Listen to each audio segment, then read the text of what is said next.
So yun na naman nga ni mga ka-vlogs, bago nag-crave na naman kita, tanagibo na naman kita ni gulayon na panira, taudto na naman. So yun na nga ni, nilag ko na dyan mga ka-vlog, si guta, si puso, tas yung dahon ng gabi. Yan, pinagsawag-sawag na nga natin at binibilisan na tanghali na nga po mga ka-vlog. Wala na naman tayong may ulam, kaya humanap naman ako kaganina dyan ng mga gugulayin.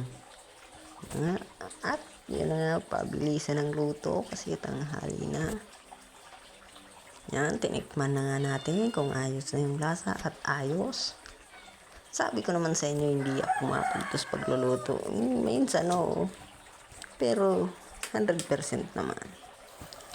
As yun nga, tinakpan nga natin ulit at pinakulo. Dahil naubusan tayo ng gasol, nagluto tayo sa uling. Syala, may gasol, pero kanina wala. Ito na nga, ipapakita ko sa inyo kung anong klase pag kumukulo na yung gulay. Marami nagsasabi hindi daw pwede, pero pwede yan. Sa inyo naman yan mga ka-vlog kung gusto nyo ihalo yung iba't ibang klase ng gulay. Tulad ng luto ko ay yung puso ng saging tsaka yung talbos ng gabi. At yan na nga mga ka-vlog, medyo malapit na tayo dyan maluto yung ating nilulutong gulay. Yan, hinahalo-halo natin. Hintayin lang natin yan na kumunti yung sabaw. Yan, halo-halo lang, mekos-mekos yan.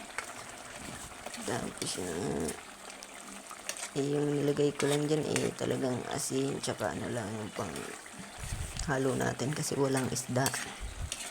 Wala naman pera si ka-idol, naubusan na naman tayo ng pera, kaya gulay lang talaga muna.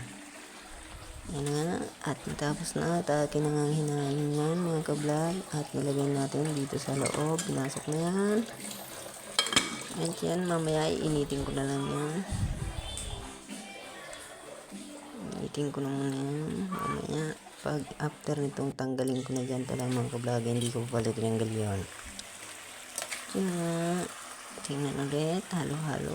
Anong munti na yung sabaw, parang na kikita ko nang na susunog na atin na natin hanguin yan mga ka-vlog. Yan, halo-halo lang muna natin, mamix yung mga sangkap. Bali, pabilisan na lang dyan mga ka-vlog kasi kaganina talagang tanghali na, tinanghali tayo ng gising at ano pa kasi tayo mga ka-vlog, nag-engage pa tayo tapos nagpalaw-palaw. Yan na nga, kinuha ko na dyan mga ka-vlog yung ating pang hain doon kasi mainit. Diyan nga, pagpasok na natin yan.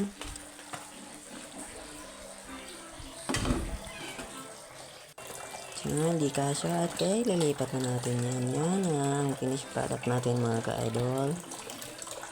Yan nga po yun. Lutong-luto yung gata tsaka masarap.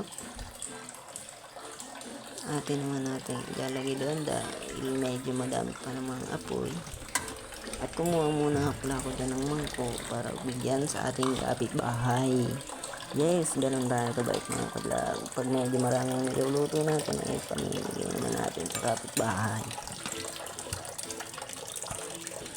Sinang habang ang tagal naman. Ayun na, kinuha na nga natin dyan yung kaning lamig at ating iinitin kasi sayang naman yung apoy. Iyon na nga mga ka-vlog. Ayan, yung kusina namin. May rep, walang laman. Mga ka-vlog, walang laman, oo. Singa, pumasok ulit tayo at nagsandok na tayo dyan mga ka-vlog. Ayan, sinandok na nga natin at bibigyan natin sa kabila. Dahil medyo marami naman, kami lang naman dalawa dito sa bahay namin. Yun na nga, maraming salamat po pala sa mga nagsusupport sa akin, lalo na yung mga magsusupport pala. Huwag po kayong mag-alala. Alright!